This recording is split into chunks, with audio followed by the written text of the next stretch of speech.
Dr. Power, Duke, your guests have arrived. Thanks, Bonnie Castle. Hi, folks. Come in, have a seat. Good to see you again. And welcome. This is our 6th week together. And once again, I brought my loyal Mastiff with me to keep me company. Let me just see. Week 6, we want to talk about your papers. Almost got them finished marking. I should have them back to you by... this comes out Monday, but the Friday is last time. It's quite a grind to get them out in time with all the other things going on in our lives. But I'll have them back to you before you get your individual papers in. On the individual papers, I'm looking forward to the read. I enjoy those sort of topics, and it's fascinating with my reading I've been doing this week, and I'm sure we'll find all sorts of aha moments in your papers. So I'm really looking forward to those individual papers and the content and the thoughts you have, because your head's as good as mine as we go through this. I finished this week the exams. I've got them in to get printed and get set up for you, and I've selected the cases. Let me talk a bit about exams if I can. I'm going to reveal those cases to you in the last week of the course. Maybe on the Monday I'll send it out to you so you know exactly what case it is. It's in your textbook, and that gives you almost 2 weeks to sit and talk to your colleagues as to what's in the case, what sort of questions, and practice those questions, practice those tools. So there really is no surprise, and that's 50% of the exam. So it brings down the temperature level. Don't be worried about the exams in this course. But I do want you to demonstrate that you know how to apply some tools and respond to some questions. The questions will be similar in nature. We've had 3 practice context courses to bring you along. We've had the individual paper, a case study that you're sending to me on midnight on Sunday night. We'll have a look at that. So you've had a chance to practice, and the questions I'm going to ask are very similar in kind to the questions you've been answering all the way along. So there's nothing out of the left field coming at you. On the front part of the part 1 of the exam, I've selected 6 short little snappers. Each one has a Sun Tzu, at least one Sun Tzu quote. And in the context of the course and strategy and cases and things, talk to me for about half a page to 3/4 of a page on what all that means to you. There will be, I expect, a concept or notion from the course itself. Not looking for a lot of memorization, but a way you could review for that is look in the course site, and I've given you the actual PowerPoints rather than sit and listen to me drone on and on. So you'll be able to snap through the PowerPoints and just reinforce some of those concepts and notions. There'll be a odd quote, I suspect, by people like Peter Drucker or Michael Porter, something like that, who says a short little one sentence, and again apply it.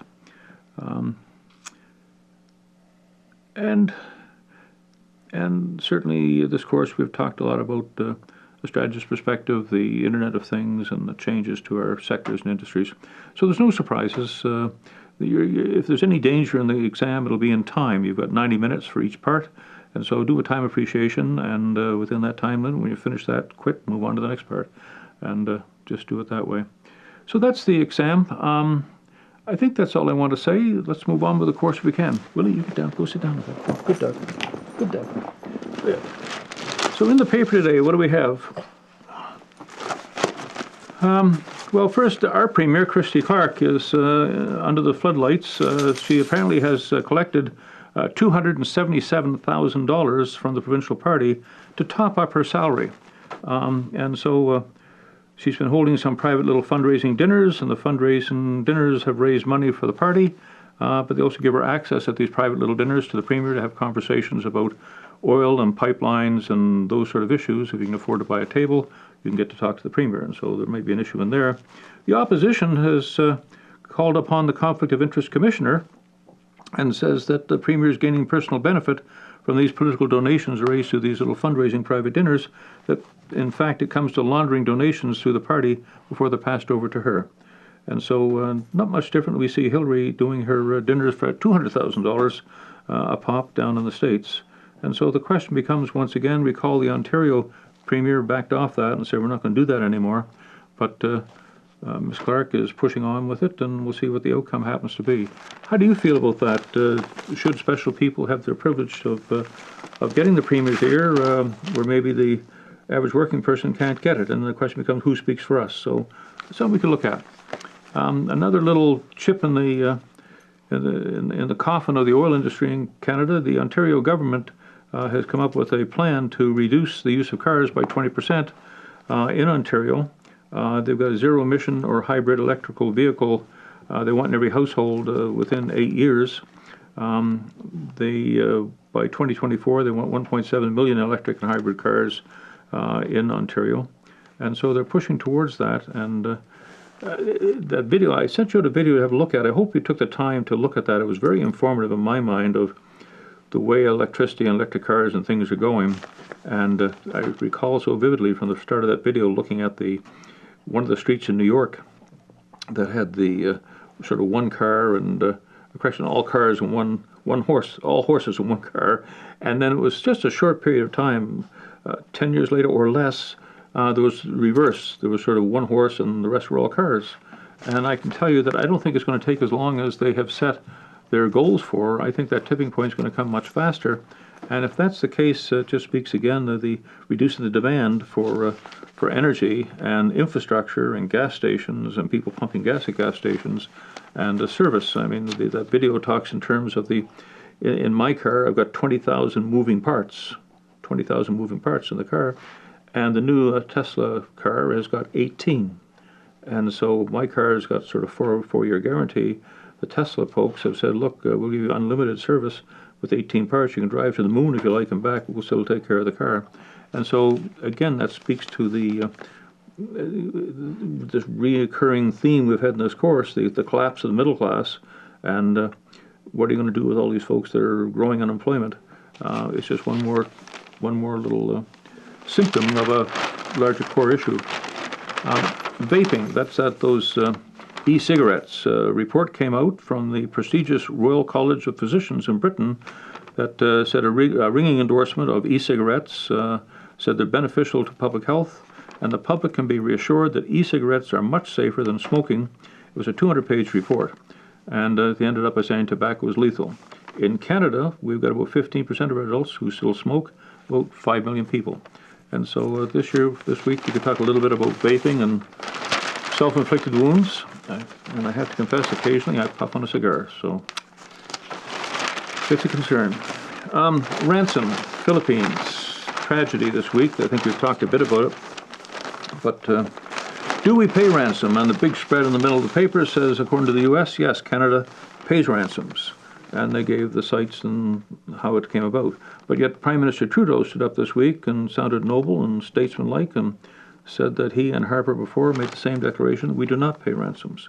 But yet it goes on a little further that Amanda Lindhout, who was held hostage in Somalia in 2008, they did offer $250,000 in payment, but it had to be together by the Canadian and Australian government as a technical category as expense money, so the country could maintain its unofficial policy. So they just changed the packaging, but apparently we did pay something to get at least some hostages out.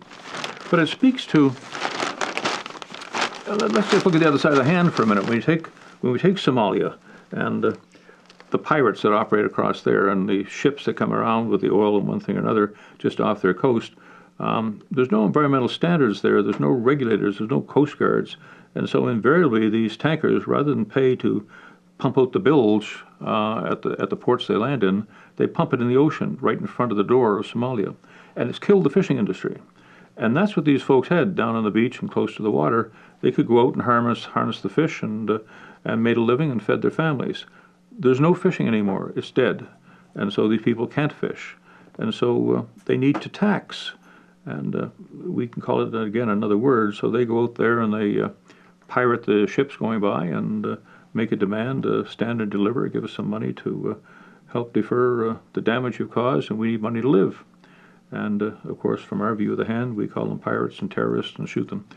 And so, but just understand there's another side to that and the insurance issues that raise out of that for shipping going through those waters. There's a lot in there we could talk about Somali and our ethnocentric view of the world is to give it a fair and balance. You won't read about that in your government media, but certainly it's one of the drivers for pirates.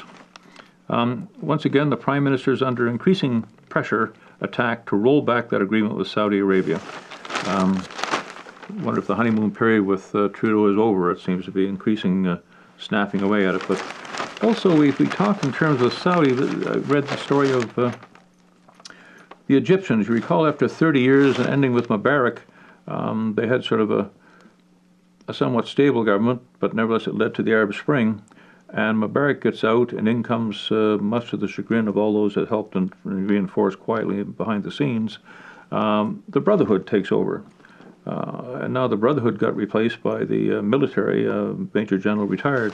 And the country is in disarray. It's in a hard place. Financially, it's stressed and strained. Certainly on shaky ground. But then there were, I read in the paper, there were 2 islands in the Red Sea, just small little sand spits, but they've been contested. Right where Jordan and Saudi and Egypt sort of come together in the Red Sea, that little quadrant down in there. And Saudi wants to build a causeway across the Red Sea to travel from Saudi into Egypt and back and forth, if Egypt can sort out the title to these 2 pieces of land, in return for, I think it was a billion-plus number of dollars to help bail out the financial situation of Egypt. And so on its face, that sounds good. It puts some money, it brings down the temperature level.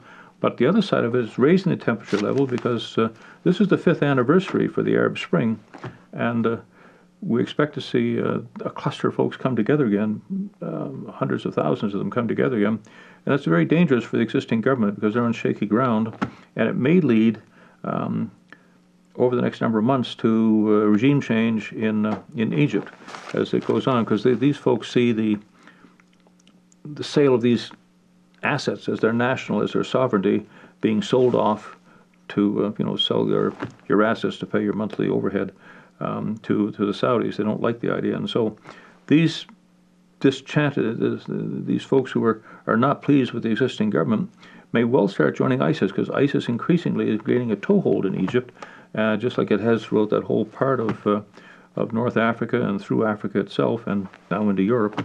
It's spreading, and it's going to be a good fertile ground for ISIS to recruit more supporters as this dissatisfaction with the existing government takes place, and this sale doesn't help. But let's talk a little bit about that if we could. I see Duffy's been going to be asked to repay his lost, he wants to be repaid his lost wages, and I think that's fair. He was found not guilty. In fact, I think we've had a talk already in our papers about the role that the hue and cry that the press, in order to sell papers and make dollars, they sensationalize and stretch the truth and don't give a fair and balanced report. So I think in the eyes of most of us, Duffy was a hang 'em high sort of mode for him when he went into that. But coming out the other side, having heard his situation by his peers and by a trained jurist, said not guilty.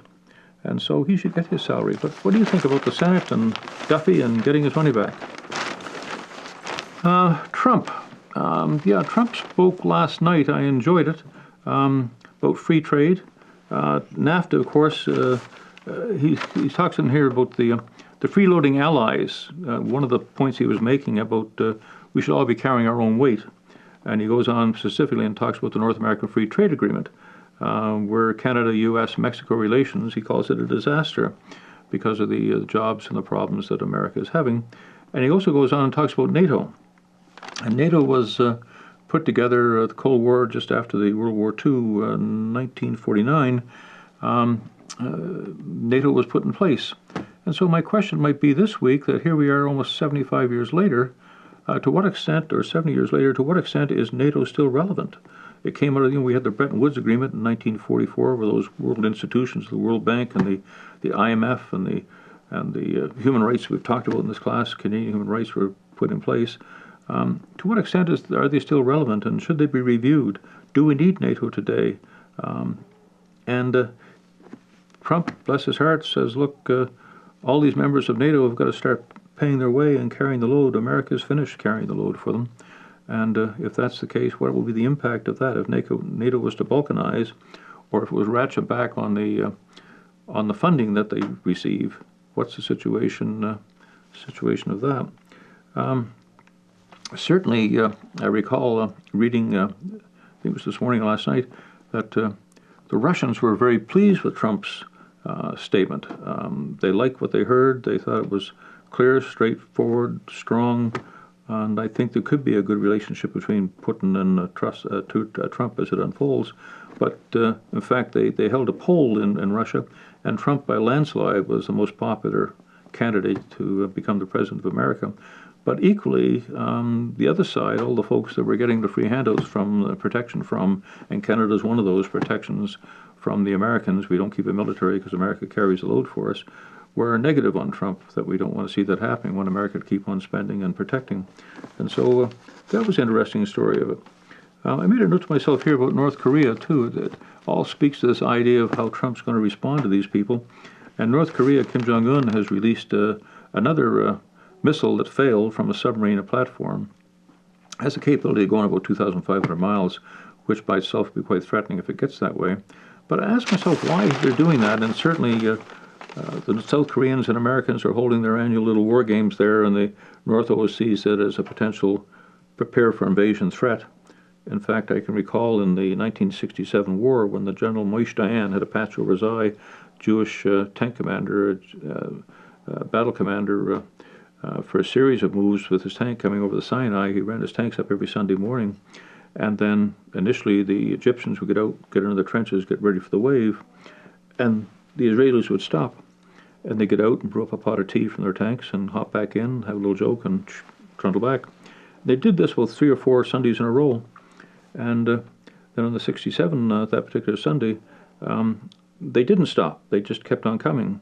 But this time the Egyptians had not got back into the trenches and got as sharp and as ready for it. They just said, oh, they're just having exercises again. And Sun Tzu, element of surprise, just went right over them. And it was a very short 67 war by that move. And so what I'm seeing here is that the same concerns of Kim Jong-un are the Americans and the South Koreans doing this practice thing, and one of these days they just don't stop, they keep on coming. And so I can understand his concern. But the other side of the story is Praetorian systems, military systems. The only way they can protect and stay in power when they're in trouble like this, and I can tell you North Korea is in trouble economically, socially, the whole thing is there. There are people defecting in greater numbers at some risk to their lives trying to get out of the country. Others are being killed in the country. I think even his uncle he killed at one point. And they're trying to get out of this country. And so the way to keep the people with the leader is you've got to have an external threat. And so the idea of shooting off missiles and keeping on a war footing, and the South Koreans and the Americans are going to come at us any moment, that's the way to keep the people bond together. And if they can do that, then he can carry on in power and do what he has to do. But the minute he loses that external threat, whether it be perceived or actual, then thing comes unbound. And I think I would venture to say I don't think the timelines for regime change are too far off for North Korea, the way Kim Jong-un is going. In fact, the lesson for that in our businesses too, if you want to bring about change, as you know, it's that perceived actual crisis that you have to make to pull people together to get to the other side. If they're fat and complacent and comfortable, and then they're not going to move, much like Intel, they're not going to move. If they feel hunger and paranoid and right somebody's snapping at their heels, they'll be motivated to move ahead. So anyway, you see those things coming out of the Trump statement the other night that have ripples around the world, and it's going to impact all of us, from the NATO countries to Canada to Mexico. We have to watch to see what Trump does. He's a nationalist, an isolationist to some extent. He's certainly going to have to score some marks right away, some low-hanging fruit to show he means what he says. So as soon as he comes out of that, I'll be watching the NAFTA agreements and other accords that we have with Americans and our relationship, and the pressures he's going to put on us to get in step with the American national security interests. And that's not necessarily a good thing for us. Blood. Are we paying too high a cost? And in Canada right now, as I understand it, there's only 2 of the 10 provinces have forbid paying for plasma. In Saskatchewan, plasma, you can get a $25 gift card from at least one clinic if you do it. But other than that, it should be free. So maybe this week we should talk about the idea of, should people, like the Americans, they can go in and they can sell a quart of blood and get some money, and can they go and just do it? We certainly need blood, but should we depend on the volunteers and free, that people come in and sit for that, share that period of their time, which is quite an inconvenience. You've gone through dialysis or something like that, and you sit there with those machines and the size of those needles. They're quite substantial. And to do that, it's quite charitable to give that sort of time and interest and what you go through to donate blood. And the same thing is true of organ donations. Increasingly, with the older population and our dietary habits, we have more needs for kidney transplants and liver transplants and and corners in your eyes and one thing or another. And I just wonder if we have, as citizens, really reflect on the need for this, or do we just turn a blind eye and a sonic eye to it and not really consider it, the importance of donations of organs and things of that nature. I know stem cell research offers great potential. Certainly in Alberta, they're doing great research there on some of the minor organs, and it's not far off the Internet of Everything. They'll be able to produce some of these organs very quickly for us, and that'll take us a long way down the road to solving a lot of problems so that maybe you or your youngsters may never die. But for the present, we're looking at the charging of, should we charge for a bag of blood, and should we be doing more to promote organ transplants and harvesting of organs. Italy's on its way back economically. I mean, not large. They're still floundering with unemployment at 11.5%, but they're moving closer to getting back on side. Italy was a basket case along with Spain and Portugal and the pig nations. They had all that going on just a while back.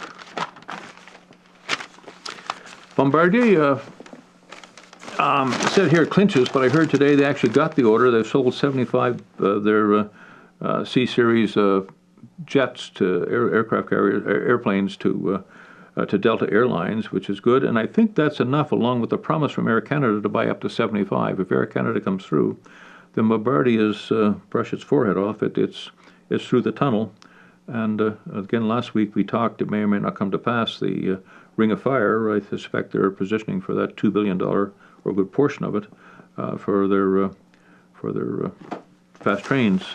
So we look at that. The dollar is up just bang on 80 cents, folks. Just bang on 80 cents. We started this course, it was 68 cents. I looked the other day. It was down to 68 cents, and we're up to 80 cents. How disruptive that is when people have margins of 2 and 3 percentage points to find an 11.11 cent swing in their cost in the span of a month and a half. It's quite dramatic, the volatility of that. But it relates to gold. Gold is 250 here, but I think I watched today it was up almost to 280. Gold is pushing the ceiling a little bit, trying to break through the line of resistance. And oil is up to 45 and change. And I'm still trying to understand why, because we have the Saudis, the Iranians, the Russians can't agree on the price, therefore they're going to try to drive it down. But my reading is starting to tell me that, you remember we talked in terms that we said the reason that brought this about was the Americans and fracking and American oil supplies have increased the number dramatically, and that's putting more into the system, hence there is a surplus, and hence the price is coming down. And now we have one side didn't blink. The Saudis and the Iranians and the Russians aren't prepared to drop their prices, but it appears the Americans are closing down, whether they want to or not, some of the fracking sites, and so the American oil is reducing in the volume that they're producing each day. The millions of barrels they produce a day is starting to come down. And so let's watch for that, because I'm still an advocate that the price of oil will return closer to $30 as opposed to where it is now. I'm surprised it's that high. But the numbers are there, and we have to make a decision based on that. And going forward, if you're in the aircraft industry and 25% of your energy comes from fuel costs, this is an indicator. Made in Canada, there's something called moose knuckles. It's a cute little red jacket, moose knuckles. But they break down where it comes from, and this is all part of the NAFTA and the value added, that we can bring foreign goods into Canada and get access to the fortress of Mexico, America, and Canada, NAFTA, if we add some value added to a certain percentage. And so they bring this jacket in from Vietnam, who produces the jacket, but we had the trim, the little fur over the top, we had some snaps down the front of it, and we put a zipper in. And apparently that's enough to meet the test. So now we have the stamp on it, made in Canada, and we're selling moose knuckles, Canadian Parkers, to Americans. Cute story, but you can understand why why Trump was going crazy. Building a better battery. Our colleagues in Dalhousie and Tesla Motors are working together in a co-op thing, and they're working as a team. And they've been working for a great number of years on how to improve the lithium-ion batteries to a more efficient part of this Tesla partnership they have. And that's exciting, because I'm a believer in Tesla and Tesla batteries, and pleased to read more about it. The Canadian recovery is just limping along. There's still a beat in the heart, but yesterday the Feds in the States kept their interest rates at that 0.25, quarter of a point, which again is just close to zero, not negative interest rates, but very close to that, holding it. And I read today that the economic growth in the first quarter of America has, instead of 1.4, is just simply 0.5%, which again is basically almost zero growth in the States. If you have zero growth in your GMP, you're not going to be able to pay your bills, that's for sure. And so they're going to have to borrow more money the way it's going, because zero growth means lower taxes, etc.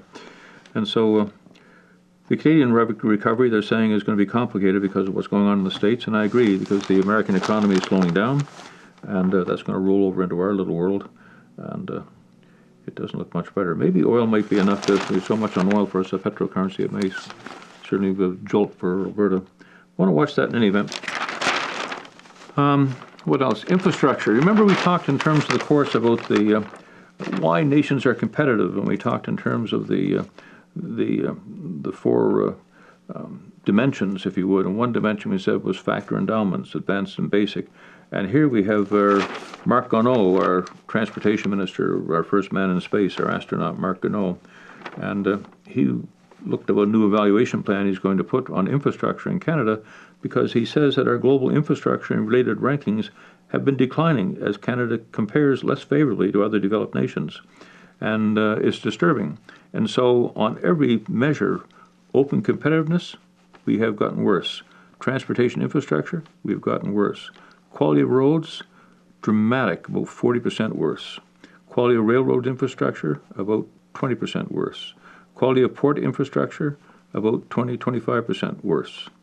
The quality of air transportation infrastructure has gotten better. And I suspect a lot of that has to do with David Emerson, who used to run the Vancouver International Airport, who was the predecessor to Marc Garneau. So it looks like David made sure that the airport transportation infrastructure was taken care of. But from our perspective, if we want to be a competitive nation, this is not the way to do it. We're going in the worst. Your beat-up roads and beat-up airports, and intermodal transportation is not being done properly. Quite a concern. And so we need to put some pennies into this and get it going, and it comes at a cost of something else. CMHC warns about Vancouver, city's strong economy, but they're saying the prices are rising too fast. Just another horn blowing, saying be careful out there. Facebook revenues are surging on mobile apps with live video, and I think the fundamentals of Facebook look extremely good. Certainly I like it as I've looked at it. When I look at the Armco, we talked a bit about this new $2 trillion IPO, public offering put up by Saudi Arabia, that's going to put up 5% of all the oil in Arabia is what underwrites it. And the question is, can they raise the $2 trillion to do it? And the question becomes, why are they raising? It's the largest. I mean, they've got here a cute little balloon. These are the largest IPOs ever, and this big red one is the Saudis. You get a sense of proportion, a strategic group map, if you would, of what we're faced with. And the question becomes, why are they raising those funds? Certainly, financially, they need X number of dollars coming in to pay the overhead, the way they've structured the social safety nets of the princes and the infrastructure over there to stay in power. If they don't make those payments, then it's just one more stick in the broom handle, or one more broom handle in the spokes on their survival. And so it's a question. And it seems to me, one, of course, the low cost of borrowing, it's almost negative interest rates in some places, and it's a carriage trade. You can borrow in Japan at very low rates, and then just simply take the cash you can borrow from a bank in Japan and bring it over here and invest it, and just the spread of a couple of points is enough to make it a business, just carrying, carriage trade is called, borrowing one country and moving it to another. And so this is the time for them to borrow $2 trillion, if they can get $2 trillion globally. But also I sense there's this falling out between America and Saudi, and there's this tension and this sense of distrust that is growing, and sense of decoupling.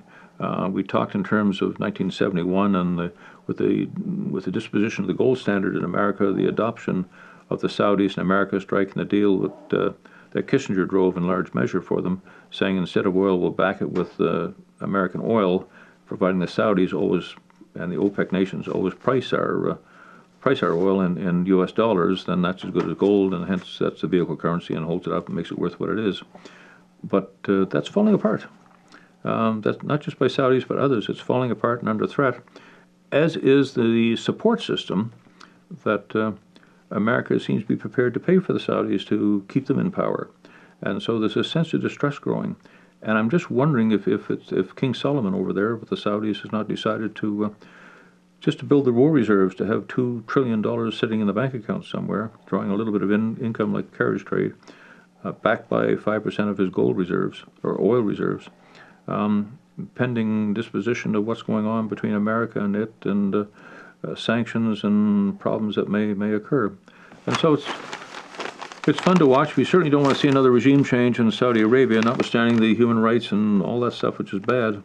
But be careful what you wish for, because we've seen in almost every other Arab Middle Eastern nation what happens when you do regime change. You get rid of one, the replacement seems to be 10 times worse. So Shia law and all that comes in, and certainly Saudis have Shia law in there as well.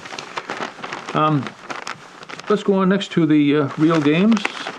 Brazil, basket case falling apart. 60% of the legislative folks down there, the MPs, etc., from their Congress, 60% of them are under investigation for corruption. 60% of the elected officials, and they're holding the Olympics. Financially, they're a basket case, and Canada's talking about doing what it's going to do to participate, and thinking what nice, neat little logos they'll do down there to promote Canada. But I have to. They're only 100 days away from this. I have to confess, I wonder if they're even going to get it off the ground, and what's going to be finished and not finished. You certainly can't swim in the beaches of just off the coast. Nipanema, Ocherias, no, Ocherias is Jamaica. You can't swim off the beaches down there because of the pollution. It's quite a thing. But maybe the question might come for us is, should we even have the Olympics to the extent we have them? I mean, I appreciate the idea of sports and people getting together and doing these sort of things, but almost historically, every venue, now they do neat things and gerrymander and put to different accounts, but the reality is there are great costs to the Olympics, increasing costs to the Olympics, so people like the Montreal Olympics they're still trying to pay for, and we took off books a whole bunch of different things of highways and things to cover the cost of this thing, to make it look like it balanced. But the reality is it's a great cost to the taxpayers of that community, and I'm just wondering if it's not time to ratchet it down. I mean, it was 776 BC was the first Olympics in Greek, with the Greek city-states put it together as sort of a fun thing to do, and it was a lot of fun. And just basic, interesting sidebar for out there to stir up the pot a little bit is only freeborn men could participate in the first Olympics in Greece for a little bit. But my question for you today: do we spend too much? Are we putting too much money into sports when we need other things like this infrastructure we're talking about over here? We talk about our healthcare system. Are we putting too much money into sports? Should we ratchet that down a level? Let's talk about that a bit today, too. It's your money, your business decision makers. Scotiabank, Internet of Everything, they're getting ready for the latest cuts of our brokers who had a basic $650,000 worth of revenues. Those folks, and measured up that standard, they're getting cut. And they're being replaced by so-called robo-advisors, which help clients to manage their investments using online platforms. So here we're having these people replaced by the computer. Just one more step in the Internet of Everything. I read all sorts of interesting things this week on robots and things, but maybe I'll hold that till next week.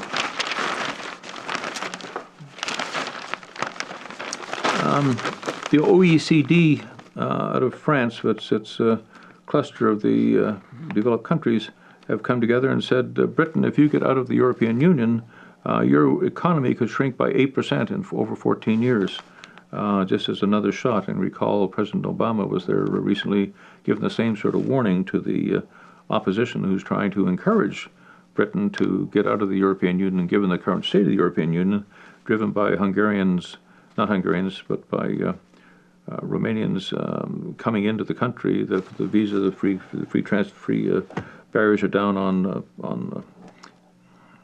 travel, work travel permits, etc. And so people were coming into Britain, and not enough known about it. So it was a concern. And so the question this week is,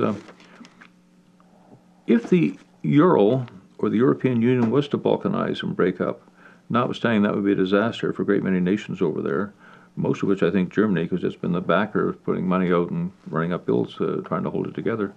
Good or bad thing for Canada? What difference would it make in our lives if the euro disappeared and the European Union disappeared? Do we see a value in having an alternative global vehicle currency to the U.S. dollar by keeping the euro alive? Something we're going to have to face with and look at. Certainly, one of the things that popped in my mind is it was Brzezinski, Kissinger replacement, put together a thing called the Grand Chessboard. It was a great little book, and he went through each nation in the world and America's relationship with that nation and how it should be played and moved around the board in the best interest of America, called the Grand Chessboard by Brzezinski. And here, this would play right into the Russians' hands. Russia would then become the dominant player in Europe because Russia considered itself European.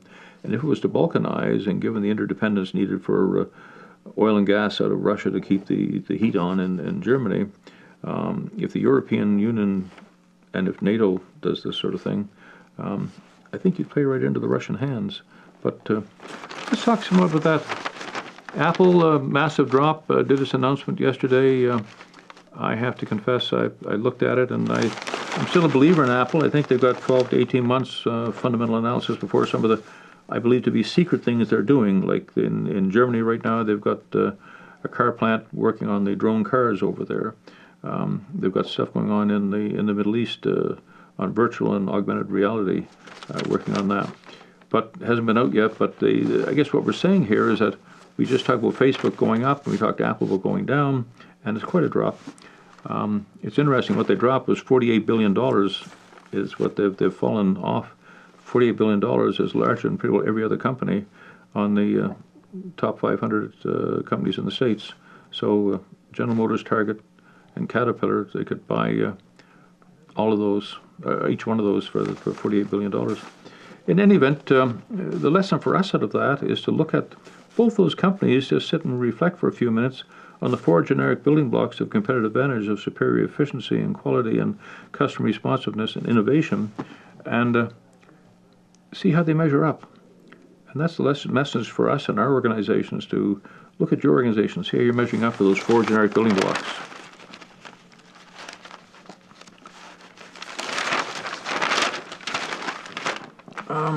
One little article, I like this magazine here, I get it weekly, is Bloomberg Businessweek. It's written like a high school paper. It's pretty basic, black and white, not a neat thing like a Time magazine or The Economist, but just facts. They don't spend a lot of white space. But great little read each week. And one I want to talk about here for a second was the next big crash coming for Detroit. And they talk in terms of the drop of the barrel of oil down to $30 a barrel, which is now rising again. They said that the Americans bought last year something in the order of 17.5 million cars.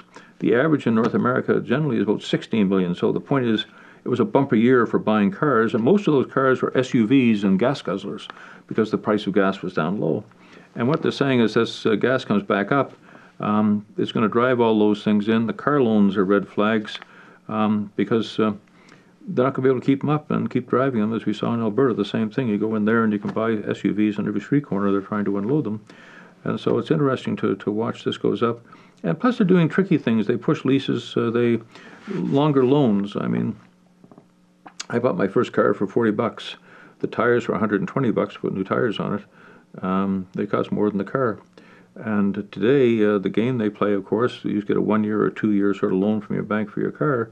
Now they're going out 7 and 10 years, so they're keeping the monthly payments the same. They're stretching it out longer, and we have to understand that it's just a neat way they get into the mind of the consumer to say, yeah, I can afford that, but it's a long period. But anyway, the point coming out of that is that the little line in here says Detroit, and they're talking about Detroit also needs to prepare to compete both electrically and of these autonomous drone vehicles. And that's a quiet little sentence in there, but the point is that it's being recognized, what we talk about in this class, is that I'm seriously considering, do I need to buy another car? I think I looked at the Tesla machine and what it can do and the gas mileage it can get, and I'm convinced more and more people are going to look at these iron ones, clunker ones, and say we don't need those anymore, and be reluctant to buy a new car. So in any event, Bloomberg, good magazine to look at. Folks, I think we had a pretty good discussion this week. Call me anytime. I'm around for the weekends, those that need help. Hope you're enjoying this. We have 2 more sessions to go. Bye now.